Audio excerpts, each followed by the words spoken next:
नमस्कार दोस्तों, मैं हिंदी सुधा पिंकी उपाध्याय आप सभी का हार्दिक स्वागत एवं अभिनंदन करती हूँ अपने YouTube चैनल हिंदी सुधा पिंकी उपाध्याय पर।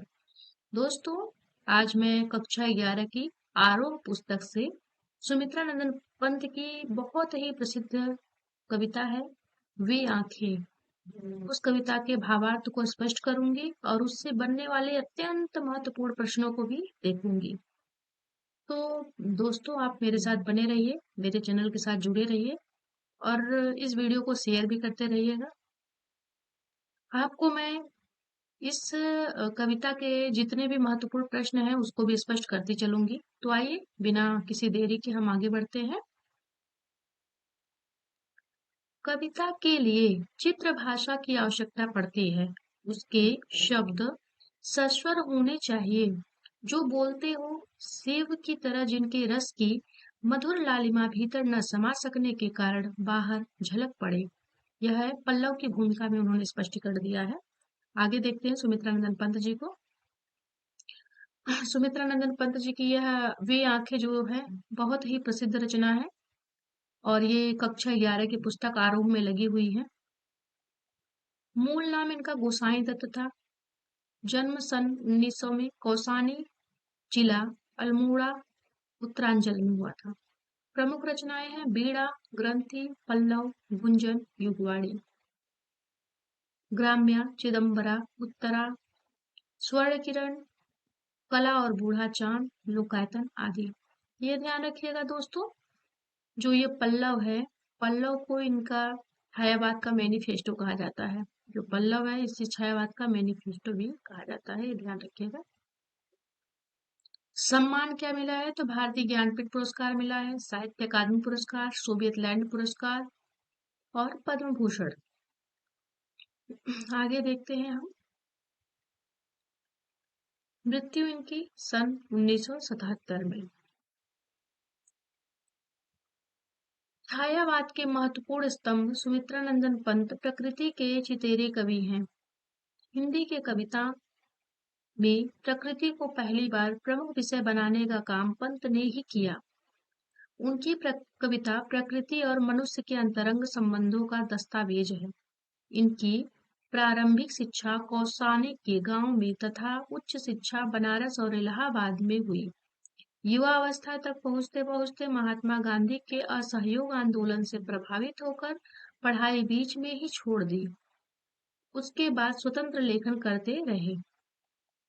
प्रकृति के अद्भुत चित्रकार पंत का मिजाज कविता में बदलाव का पक्षधर रहा।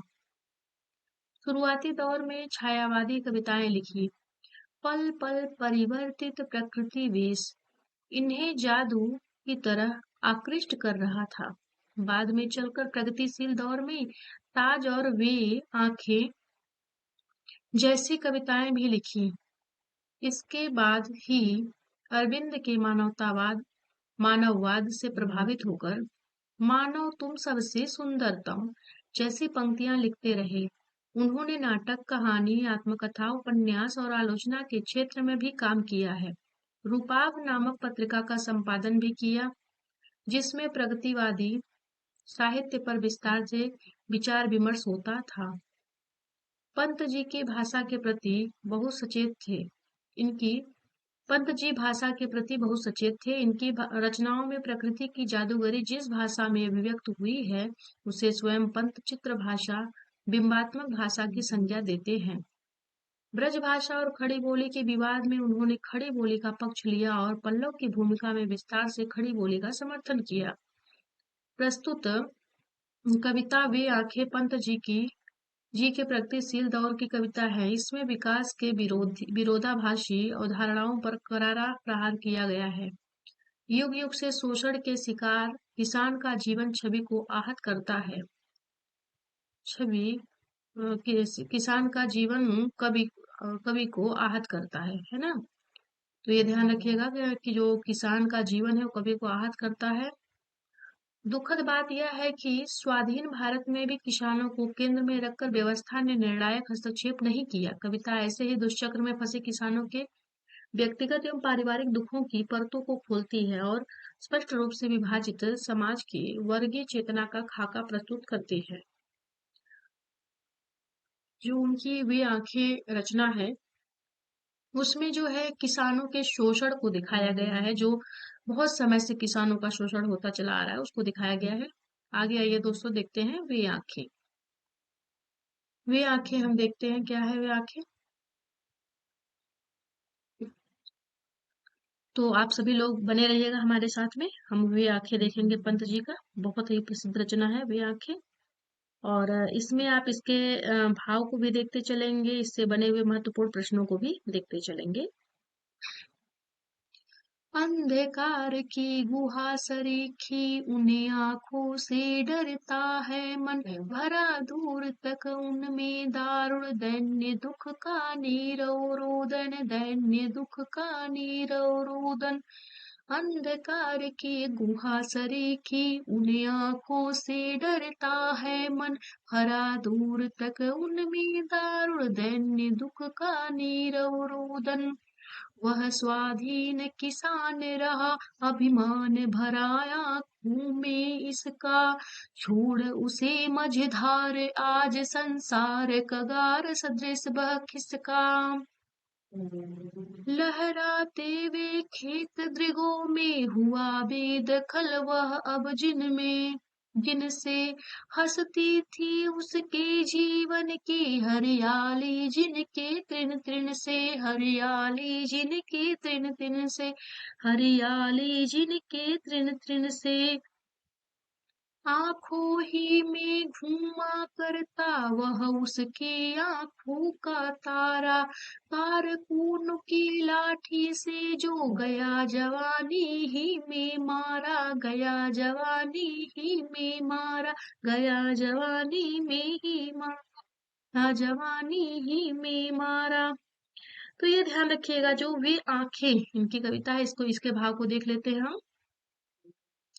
का भाव देखते हैं। अंधकार की गुहा सरीखी उन आंखों से डरता है मन, भरा दूर तक जिन उसमें दारुण दैन्य दुख का नीरव रोदन, दैन्य दुख का नीरव रोदन। जो ये प्रस्तुत पद्यांश है, ये सुमित्रा नंदन पंत जी द्वारा अर्जित है। वे आंखें इसकी इसका शीर्षक है कविता का। और इसमें जो है किसान की दयनीय और मार्मिक दशा का चित्रण किया गया है। जो किसान की थकी और दुख भरी किसान की आंखें हैं, उसके आंखों का वर्णन कवि करता है। और कवि क्या कहता है सुनिएगा, कि किसान की व्यथित और थकी हुई आंखों में भावों की गहराई इतनी अधिक है कि वे अंधकार युक्त गहरी गुफा के समान हृदय को डराने वाली लगती हैं, है ना। देखिए, अंधकार की गुफा सरीखी उन आंखों से डरता है मन, अर्थात कि जो किसान है उसकी आंखें जो है उस अंधकार की गुफा, अर्थात अंधकार में जो गुफा रूपी अंधकार है, उसमें जो भय होता है, वही भय जो है किसान की आंखों में है। वही डर, वही जो भय है, वही जो पीड़ा है, वो किसान की आंखों में है। और उन आंखों को देखने से बहुत डर लगता है, क्योंकि जब गुफा, जो अंधकार गुफा है, उस अंधकार गुफा में जब आदमी जाता है तो उसको बहुत डर लगता है, क्योंकि उसको कुछ भी नहीं दिखता है, बिल्कुल अंधकार होता है चारों तरफ। वही अंधकार जो है, वही दुख जो है, वही उसी के समान जो कृषक है उसके मन में भी वही, उसके आंखों में भी वही जो है डर है, वही जो है भय है। भरा दूर तक उन उसमें दारुण दैन्य दुख का नीरव रोदन। तो ये ध्यान रखिएगा कि जो अंधकार रूपी गहरी गुफा के समान हृदय, जो हृदय को डराने वाली लगती है उसकी जो आंखें हैं, उन आंखों से बहुत अधिक भयानकता है किसमें, और जो किसान की आंखें हैं उसमें। और वे दीनता एवं दुख के कारण एकांत में रोती है ना। वो जो कृषक है, वो दीनता और दुख के कारण क्या होती है, एकांत में रोती है। क्यों? क्योंकि उनके पास कोई ऐसा नहीं है जिसके सामने वो रोए और उनकी दीनता को कोई सुने, है ना। भरा दूर तक उसमें दारुण, उसके अंदर जो किसान है उसके अंदर इतना दुख भरा हुआ है कि उसका जीवन दुख से ही दुख में रहा है। और दैन्य दुख का नीरव रोदन, वो नीरव रोदन, नीरव मतलब एकांत, तो नीरव रोदन मतलब रोता है। वो जो दैन्य दुख से भरा हुआ किसान है, वो एकांत में बैठ के रोता है। तो आगे देखिएगा क्या है। वह स्वाधीन किसान रहा, अभिमान भरा आंखों में इसका, छोड़ उसे मझधार, आज संसार कगार सदिस बह खिसका। वह स्वाधीन किसान रहा। यहाँ पे किसान का जीवन जो है अभावों से भरा हुआ है और वह जीवन भर कष्ट झेलता रहता है। किसान स्वतंत्र है और उसमें स्वाभिमान कूट कूट कर भरा हुआ है। जब वह दुख और अभावों की धारा के बीच घिरा हुआ है, तो संसार के किनारों के समान उससे दूर हट गया है। अर्थात कि वह उन सब चीजों से एकदम बिल्कुल हट जाना चाहता है ना। अभिमान भरा आंखों में इसका, छोड़ उसे मझधार आज, कगार संसार कगार सदृश वह खिसका। तो जो कृषक है वह स्वतंत्र है ना।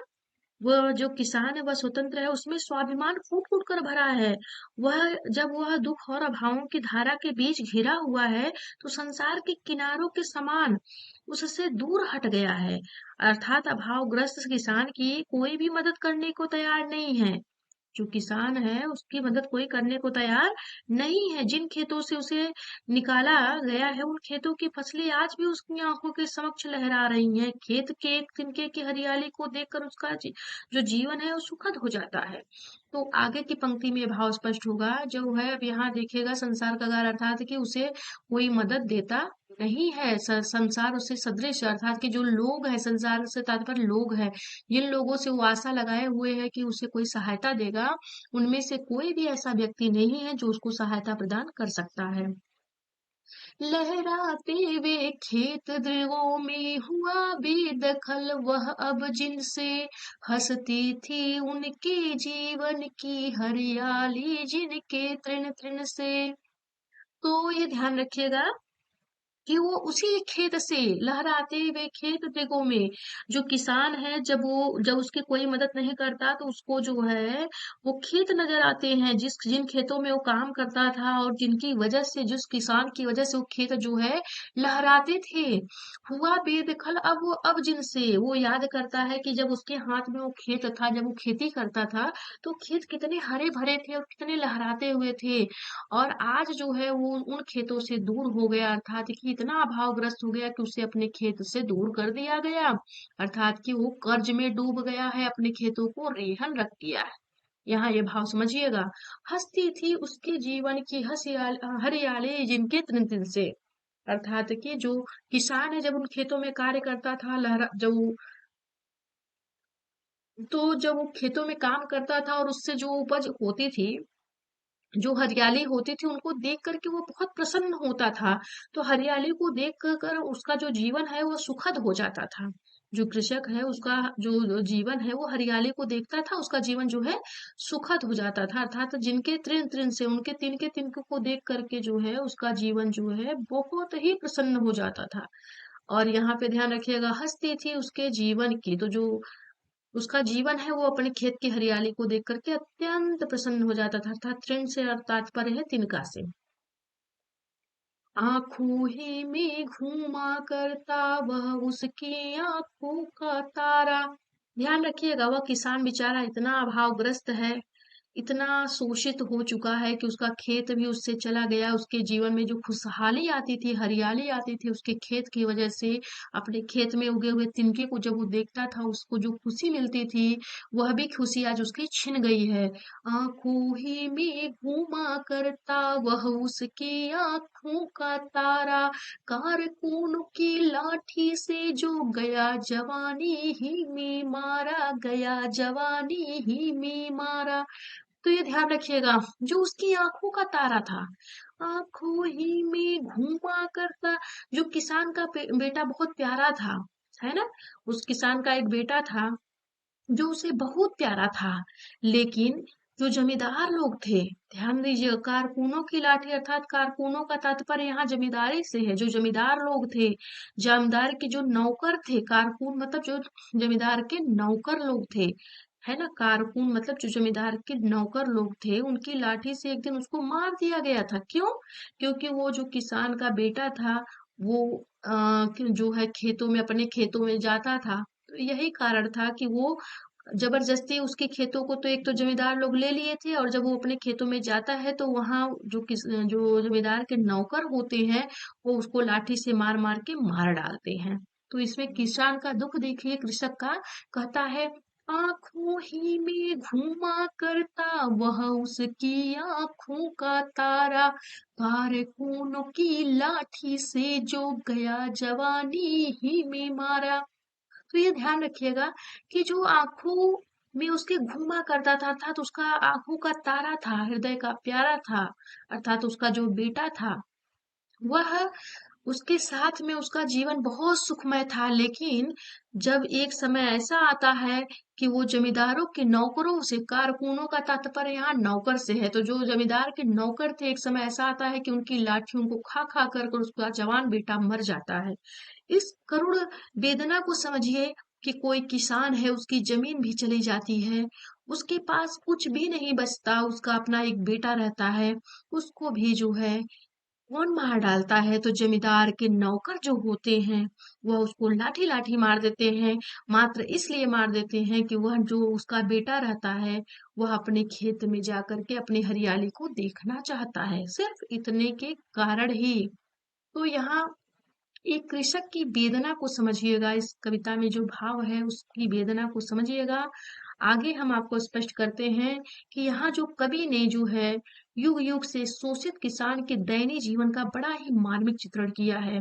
उनकी आंखों में जो दीनता और दरिद्रता का भाव भाव बना लेने वाला गुहा सरीखी कगार सदृश्य, अर्थात कि उसमें जो उसका भाव है ना।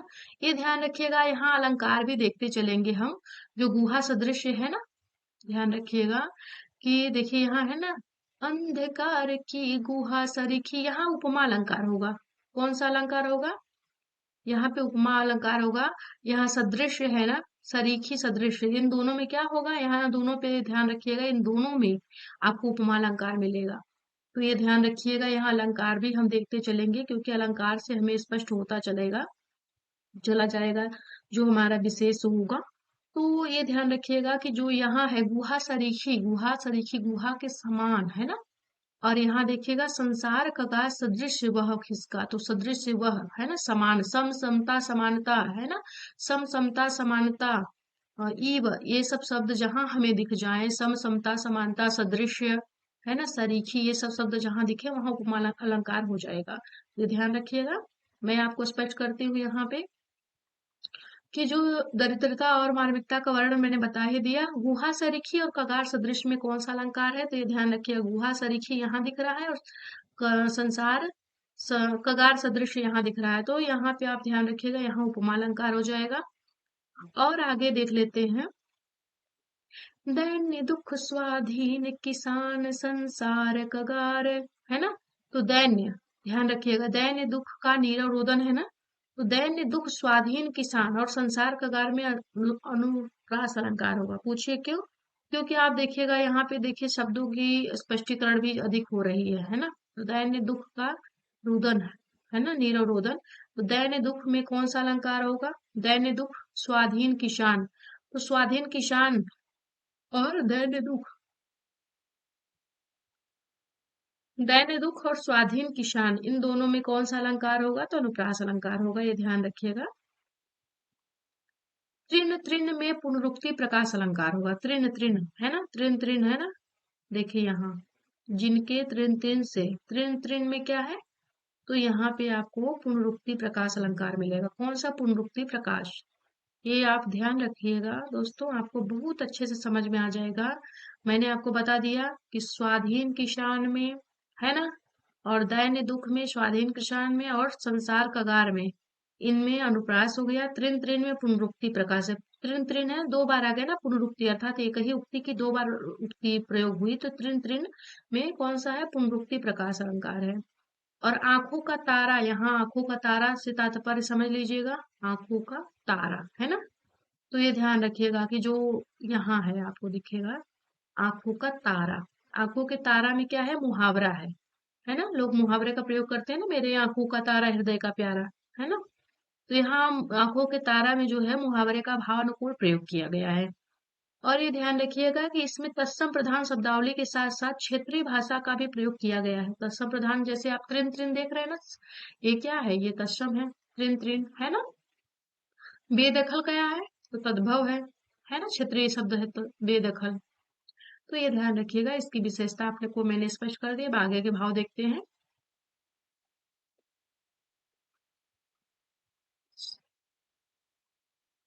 बिका दिया घर द्वार महाजननी न, ब्याज की कौड़ी छूड़ी, रह आंखों में चुभती वह, कुर्क हुई बरधों की जोड़ी, कुर्क हुई बरधों की जोड़ी।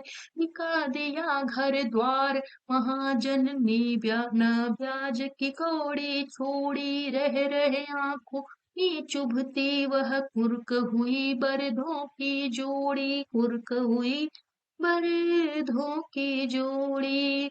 उजरी उसके सिवा किसे कब पास, दुहाने आने देती वह, आंखों में नाचा करती, उजड़ गई जो सुख की खेती। उजड़ी उसके सिवा किसे कब पास, दुहाने आने देती वह, आंखों में नाचा करती, उजड़ गई जो सुख की खेती। बिना दवा दर्पण के घरनी, स्वर्ग चली आंखें माती भर, देख रेख के बिना दूध मुही, बिटिया 2 दिन बाद गई मर, बिटिया 2 दिन बाद गई मर। देखिए कितनी कारुणिक और कितनी अभावग्रस्त दशा को यहाँ दिखाया गया है। किसान के दयनीय जीवन को दिखाया गया है। इस कविता को जब आप पढ़ेंगे ना, तो आपको लगेगा कि एक कृषक का जीवन कैसा कारुणिक है। उसके क्रंदन को समझिए, उसकी पीड़ा को समझिए, उस समय उसकी व्यथा को समझिए, क्या क्या उससे छिन जाता है। एक किसान था, वो किसान से किस प्रकार से बिल्कुल भिखारियों से भी बड़ा भिखारी हो जाता है। वो भी उसके जीवन की त्रासदी को देखिए, कितनी मार्मिक कविता उन्होंने लिखी है, वे आंखें। सुमित्रा नंदन पंत जी। तो आगे देखिए। बिका दिया घर द्वार महाजननी, न ब्याज की कौड़ी छोड़ी, रह आंखों में चुभती वह, कुर्क हुई बरधों की जोड़ी, कुर्क हुई बरधों की जोड़ी। देखिए, जो किसान ने साहूकार से रुपए उधार लिए थे, जो किसान था, उस किसान जो है, उसने साहूकार से रुपए उधार लिए थे। तो साहूकार ने उन रुपयों के वसूलने के बदले में जो है, किसान के घर तक बिकवा दिया, है ना, किसान के घर को भी बिकवा दिया। बिका दिया घर द्वार, जो महाजन था उसने अपने कर्ज को मतलब लेने के लिए उसने उस किसान के घर द्वार को भी बिका दिया। और यहाँ तक कि उसकी आर्थिक दशा पर उसको थोड़ी भी तरस नहीं आई। वो देख रहा है कि वह किसान जो है, आर्थिक स्थिति उसकी बिल्कुल डावाडोल है, उसके घर की इतनी तंगी है कि वो कुछ भी नहीं दे सकता, उसकी दयनीय स्थिति है, फिर भी उस पर तरस नहीं खाता और उससे ब्याज का जो है एक एक रुपये वसूल लेता है, 1 रुपये भी छोड़ता नहीं है। अर्थात कि किसान की आर्थिक दशा पर तरस खाकर ब्याज भी 1 पैसा नहीं छोड़ता है। और बैलों की जो जोड़ी होती है किसान के घर में, उसका भी उस वह जोड़ी भी उसका नीलाम हो जाता है।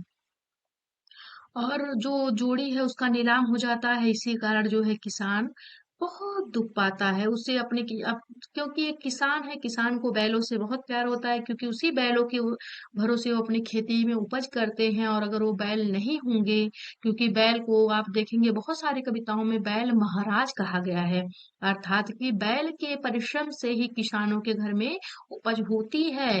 वो बैल किसानों के लिए उस साधन के समान है, जो उनके बाजुओं में बल भरते हैं। अर्थात कि कह सकते हैं कि किसान का घर भी बिक गया कर्ज चुकाने में, और महाजन ने एक एक कौड़ी उनसे वसूल ली, कुछ भी नहीं छोड़ा उनके जीवन पर तरस खाकर।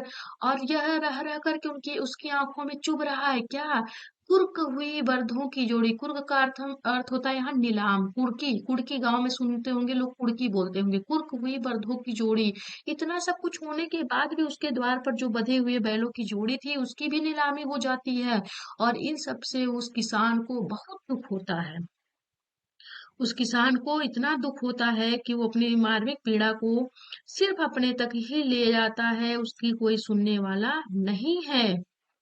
उजरी उसके सिवा किसे कब पास दुहाने आने देती, है ना।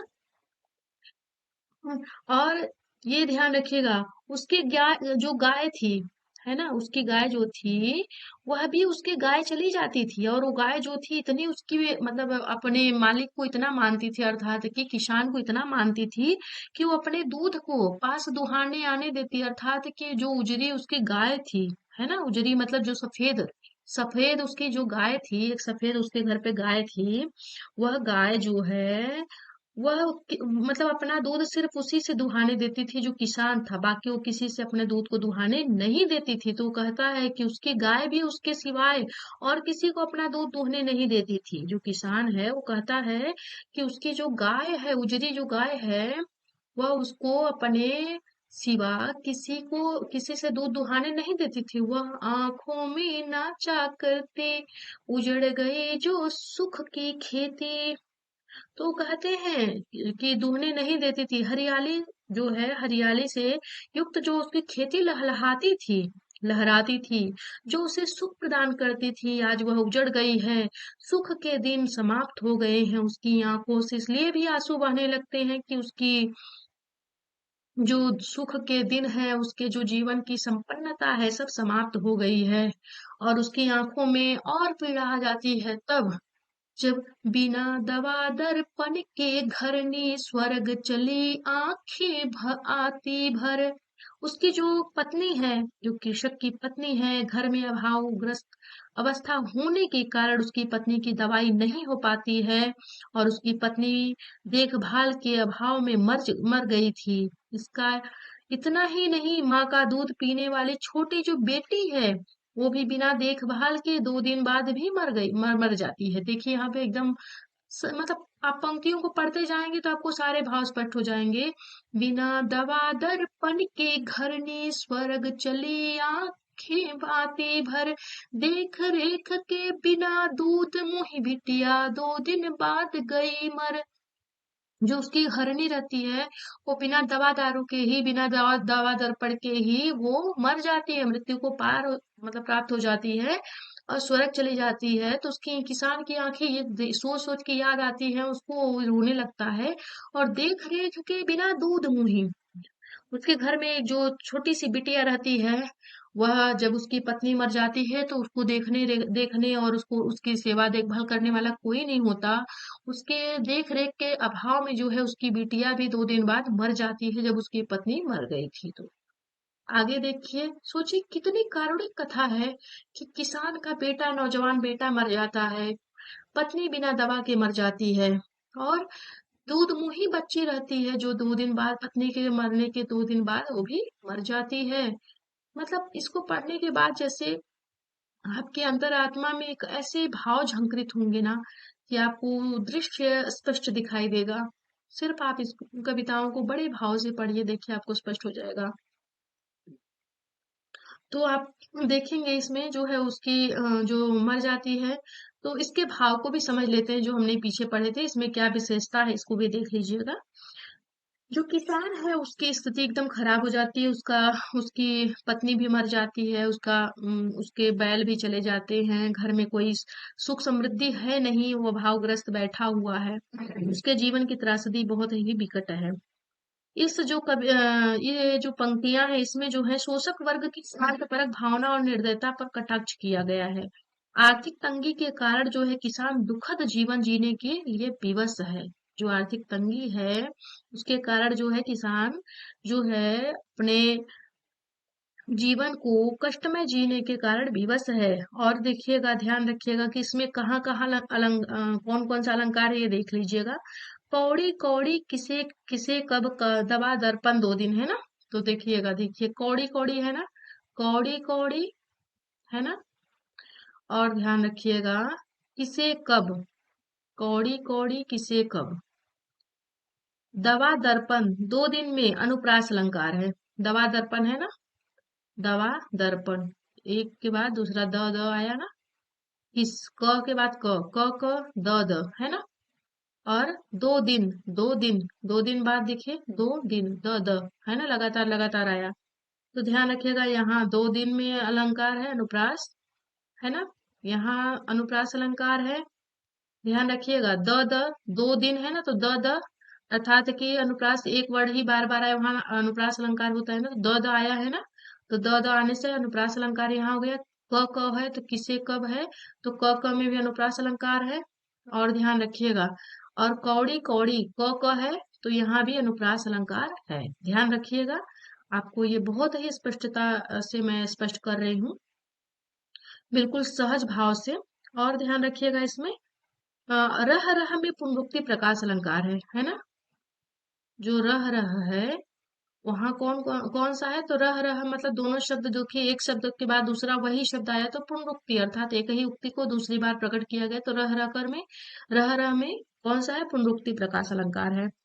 और आंखों में नाचना मुहावरा जो है, आंखों में नाचना क्या है, मुहावरा है। ध्यान रखिएगा, आंखों में नाचा है ना, नाचा करती थी, आंखों में नाचा करती थी। तो आंखों में नाचा से आंखों में नाचना हो जाएगा, आंखों में नाचा करती थी, आंखों में नाचना, अर्थात ये मुहावरा है। ध्यान रखिएगा, आंखों में नाचना क्या है, मुहावरा है ना। आगे देखिएगा, तो अब हम आगे देखेंगे, अगली पंक्ति को देखते हैं क्या है। घर में विधवा रही पतोहू, लक्ष्मी थी यद्यपि पति घातिन। पकड़ मंगाया कोतवाल ने, डूब कुएं में मरी एक दिन, डूब कुएं में मरी एक दिन। खैर पैर की जूती जोरू, न सही एक दूसरी आती, न सही एक दूसरी आती, न सही एक दूसरी आती, न सही एक दूसरी आती। हर जवान लड़के की सुध, साप लौटते फटती छाती, साप लौटते फटती छाती, साप लौटते फटती छाती, साप लौटते फटती छाती। तो यहाँ ध्यान रखिएगा, खैर पैर की जूती जोरू, न सही एक दूसरी आती, पर जवान लड़के की सुध कर, साप लौटते फटती छाती। आगे देखिएगा,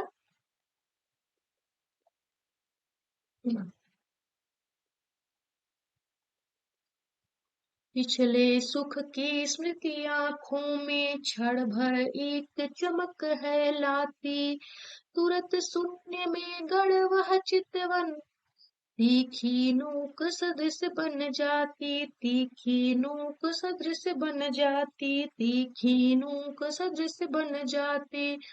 पिछले सुख की स्मृति आंखों में क्षण भर एक चमक है लाती, तुरत शून्य में गड़ वह चितवन, तीखी नोक सदृश बन जाती, तीखी नोक सदृश बन जाती। तो यहाँ पे भाव देख लेते हैं। घर में घर में विधवा रही पतोहू, लक्ष्मी थी यद्यपि पति घातिन। तो यहाँ जो कवि भाव स्पष्ट करता है, यहाँ किसान के जीवन की दुविधाओं और चिंता से ग्रस्त किसान को बताया गया है ना। तो जीवन की दुविधाओं और चिंता से ग्रस्त बताया गया है किसान को, और उसका बीता हुआ जीवन सुखद अनुभूति की याद में मात्र, जो उसका जीवन है सुखद अनुभूति की मात्र में रह जाता है। और कवि क्या कहता है कि किसान की जो पुत्र वधू है, विधवा होकर घर में रहती है, क्योंकि उसका जवान बेटा मर गया है, तो पतोहू घर में बची है, तो वो विधवा होकर घर में रहती है। उसे घर की लक्ष्मी माना जाता था, उसे घर की लक्ष्मी माना जाता था, है ना। पतोहू लक्ष्मी थी, है ना। यद्यपि पति घातिन, जबकि वास्तव में उसी ने अपने पति को मरवाया था, जबकि वास्तव में उसने ही अपने पति को मरवाया था, ऐसा कहा जाता है, जबकि वास्तव में उसने ही अपने पति को मरवाया था। पकड़ मंगाया कोतवाल ने, डूब कुएं में मरी एक दिन, है ना। तो ध्यान रखिएगा कि जबकि उसने ही अपने पति को मरवाया था। और ध्यान रखिएगा कि एक दिन जब उक्त बात का पता चलता है तो थानेदार उसे पकड़कर लाने का आदेश देता है। जब ये बात पता चलता है कि उसकी पत्नी ने ही उसके जवान बेटे को मरवाया है, अर्थात कि उसकी बहू ने ही अपने पति को मरवा दिया है, उसके बेटे को मरवा दिया है, तो क्या करता है कोतवाल जो है, पुलिस जो है, थानेदार जो है उसे लाने का आदेश देता है, किंतु वह कुएं में छलांग लगा जाती है और वहीं डूब कर मर जाती है ना। वो जो है कुएं में छलांग लगाती है और वहीं डूब कुएं में मरी एक दिन। तो वो एक दिन को वो जो है जब कोतवाल उसे लाने का आदेश देता है तो वो कुएं में छलांग मारती है और वहीं कूद कर मर जाती है। तो आगे देखिए कृषक क्या कहना चाहता है। कवि कहता है कि कोई बात नहीं, पैर की जूती और पत्नी नहीं रहती तो दूसरी आ जाती है। कवि कहता है कि पैर की खैर कोई बात नहीं है, पैर की जूती और जोरू न सही, एक दूसरी आती है, अर्थात कि पैर की जूती और पत्नी एक नहीं तो दूसरी आ जाती है ना। आ जाती है। लेकिन अपने जवान बेटे की मौत को याद करके किसान जो है चेतना शून्य हो जाता है। पर जवान लड़के की सुध कर सांप लूटते फटती छाती। तो ये ध्यान रखिएगा, सांप लूटते फटती छाती। जब वो अपने बेटे को याद करता है तो उसकी छाती तड़पने लगती है और उसका मन जो है व्याकुल हो जाता है और वो दुख से व्याकुल होकर तड़पने लगता है। किसान अपने बीते हुए सुखद जीवन को जब याद करता है तो एकाएक उसकी आंखों में चमक आ जाती है, किंतु शीघ्र ही दुख की छाया उसके चेहरे को फीका बना देती है। क्यों? क्योंकि उसकी आंखें तीक्ष्ण धार के समान उसे पीड़ा देने वाली लगने लगती हैं। देखिए यहाँ पे एकदम सीधे सीधे भाव है, पिछले दुख सुख की स्मृति आंखों में क्षण भर एक चमक कहलाती है। जब वो पीछे की स्मृति को याद करता है तो उसकी आंखों में चमक आ जाती है, तुरंत शून्य में गड़ वह चितवंती की नोक सदृश बन जाती। अर्थात कि उसका जो मन है, जो मस्तिष्क है, जब वो जो है भाव उसके मन में आते हैं तो वो बहुत प्रसन्न हो जाता है। जो सूखे पिछले दिनों की बातें हैं, सुख की बातें याद करके वो खुश हो जाता है। लेकिन जब उसे आज के दुख दिखाई देते हैं, जब उसको अपने बेटे की, अपने पत्नी की, अपनी दूधमुही बच्ची की याद आती है, अपने कृषक जीवन की याद आती है जिसमें वो एकदम प्रसन्न रहता था, तो वो जो है प्रसन्न होता है। लेकिन जब वो देखता है कि उसकी दूधमुही बच्ची मर गई है, कि पत्नी भी मर गई बिना दवा के, और उसका जवान बेटा भी मर गया, और उसकी खेती भी चली गई, बैल भी चले गए, उसके पास कुछ भी नहीं है, तो उसकी आंखें तीक्ष्ण धार के समान उसे पीड़ा देने देने वाली लगती हैं। यहाँ जो है कवि किसान के साथ साथ उसके साथ होने वाले विश्वासघात का भी उल्लेख उसने किया है। किसने? कवि ने। और इसमें विशेष क्या है तो तीखी नोक सदृश में उपमा उपमा अलंकार। ध्यान रखिएगा, तीखी नोक सदृश में जो है क्या है तो उपमा अलंकार है। ठीक है, यहाँ है ना, तीखी नोक सदृश में उपमा अलंकार है। ठीक है। और सांप लोटता फटती छाती मुहावरे का प्रयोग है ना। सांप लोटना मुहावरा कहते हैं ना, सांप लोटना, और छाती फटना ये दोनों मुहावरा है। और इसमें जो है आंचलिक शब्दों का प्रसंगानुसार जो है प्रयोग भी किया गया है। आंचलिक शब्द है ना, उजरी, है ना, और बहुत सारे लक्ष्मी, देखिए लक्ष्मी, लक्ष्मी को लक्ष्मी, पतोहू, ये सब आंचलिक शब्द हैं, तो ये ध्यान रखिएगा। आइए कुछ प्रश्न देख लेते हैं जो बहुत ही महत्वपूर्ण है, कविता के साथ साथ में अभ्यास भी कर लेते हैं प्रश्नों का।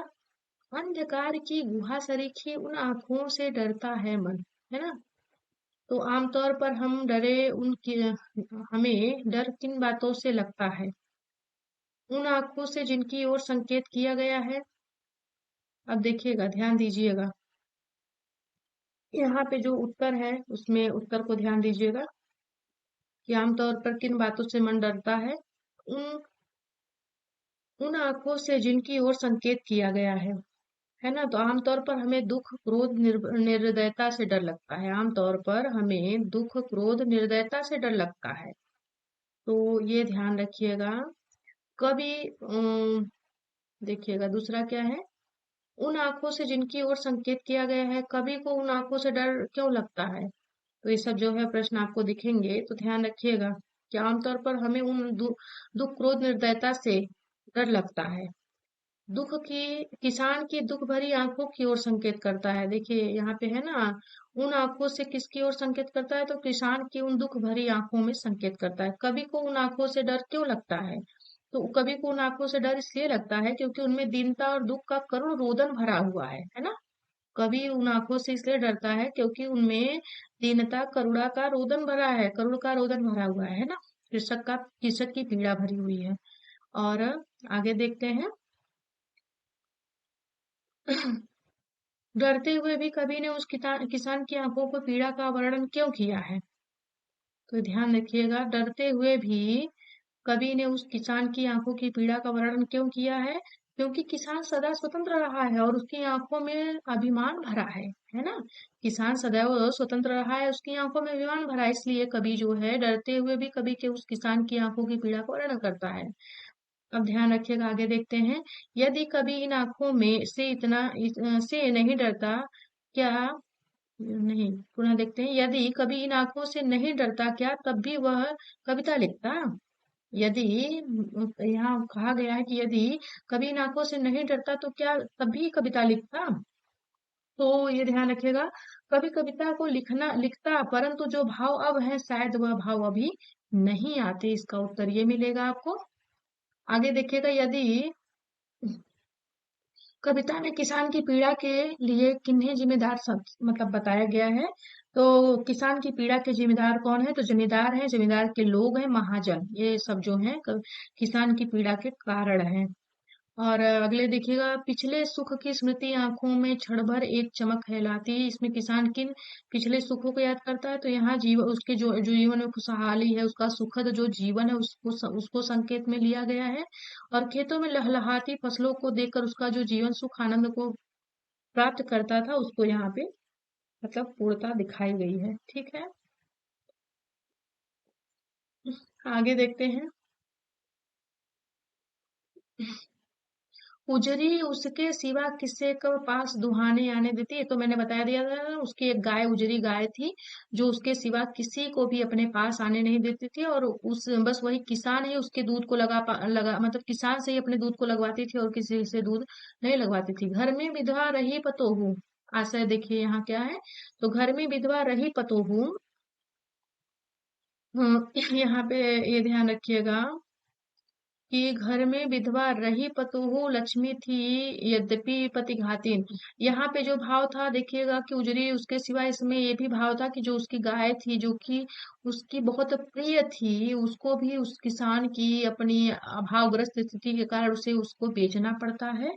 और यहाँ पे देखिएगा, घर में विधवा रही पतोहू लक्ष्मी थी, यद्यपि पति घातिन, यहाँ भी भाव स्पष्ट हो गया है कि जो उसकी बहू थी वह पति की घातिन थी, अर्थात उसने ही उसके बेटे, जवान बेटे को मरवाया था। पिछले सुख की स्मृति आंखों में क्षण भर एक चमक है लाती। तो ये अभी इन सब भावों को मैंने आपको स्पष्ट कर ही दिया है, इसको कहने की आवश्यकता नहीं है। आगे जो है, बाकी जो महत्वपूर्ण इससे प्रश्न बनेंगे वो तो मैंने आपको स्पष्ट ही कर दिया, बाकी कुछ कहने की आवश्यकता नहीं है। देखिए यहाँ पे है ना, कारकुन, देखिए जमींदारों के कारिंदे अर्थात कि नौकर, है ना। कुर्क मतलब नीलामी, ये सब तो मैंने आपको बता ही दिया था। बरधु मतलब बैल हो गया, घरनी घरवाली हो गई, चितवन मतलब दृष्टि, दारुण मतलब घोर, निर्दय कठोर। तो आपको इससे जितने भी महत्वपूर्ण प्रश्न बनने वाले थे मैंने सभी को स्पष्ट कर दिया दोस्तों।